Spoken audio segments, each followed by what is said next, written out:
Well, we go from the Hawthorn captain to the Carlton coach, over to the rooms. Robbie Wall's talking with Drew Morphett.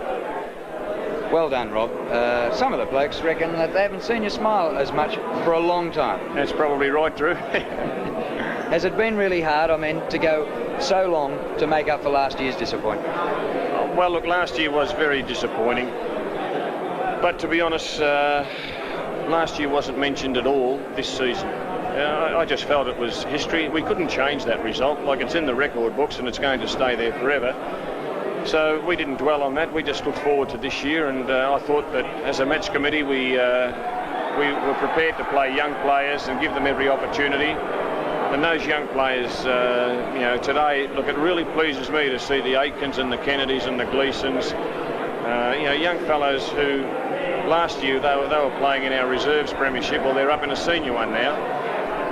So I think we've worked hard at trying to get the right balance in our side, and of course, players, senior players like Kernahan and Madden, captain, vice captain, I couldn't have asked for anything more from them. They've been excellent.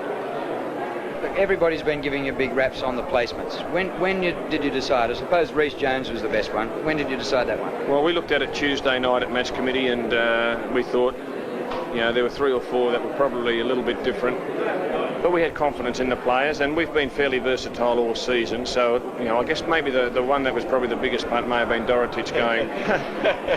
You surprised everyone. Going up onto the forward line, but John had played a lot as a forward in Western Australia, and I thought he contested, he kicked a goal, and when he had a turn in the ruck, he contested well, and he gave Justin 10 or 15 minutes relief, which Justin needed to be able to ruck the whole second half.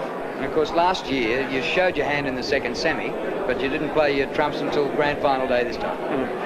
Well, we didn't go into this year's second semi thinking, well, we won't show our hand. We went into this year's second semi picking what we thought was the best side to win, and we could have well gone into today's game with the same lineup if we had a thought that was the way to go. So, each game's a different game, different ground, maybe different players, so that's the only way you can look at it.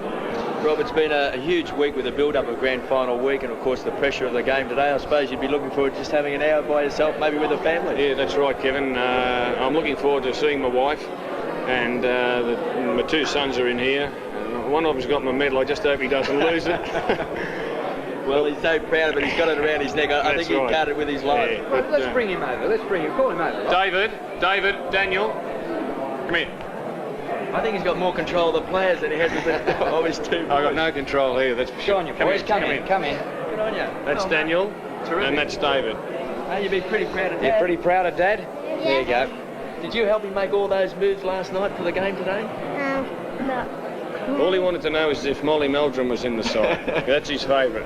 And David's, he wears number 7 on his back, so they'd both be happy boys tonight. Maybe you might have got Wayne Johnston and Paul Melville a game, eh? Meldrum, I'm sorry. Yes. You think so? And he nearly won the Brownlow medal for you too. Yeah. Actually, this Blame morning... Dad, he put him out of the side. This morning we had a blue at home, Daniel and I, and his last words were, I'm barracking for Hawthorn. But he's come good. Yeah, he's come good, yeah. You did?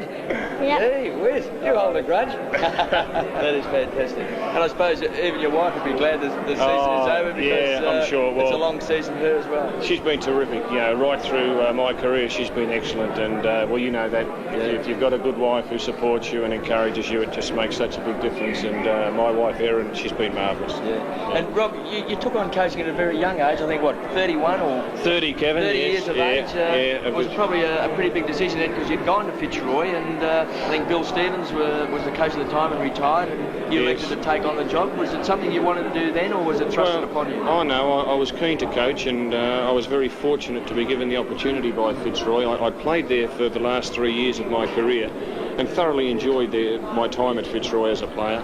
And as a coach, they gave me the opportunity, for which I'm extremely grateful for. And I had 5 years as a coach there, and 4 of them were fantastic. The last one wasn't too good, but they're the highs and lows of coaching. Well, Norm Smith started his coaching career at Fitzroy, and then he went on to have all those premierships at Melbourne. So maybe you're looking to have history repeat itself with yourself at Carlton. Oh, that'd be lovely, but that's asking a lot. Look, Rob, I think we might let you go and see if we can find Erin and the confines She's out there of the- singing the theme song. Is that her? Is that her singing? You can hear it. Okay, mate. Good on you for Thank all you. the walls. Well done. Good on you, boys. And Okay. terrific, Rob. Thank you. Well played. Come on, boys, let's go. See you later.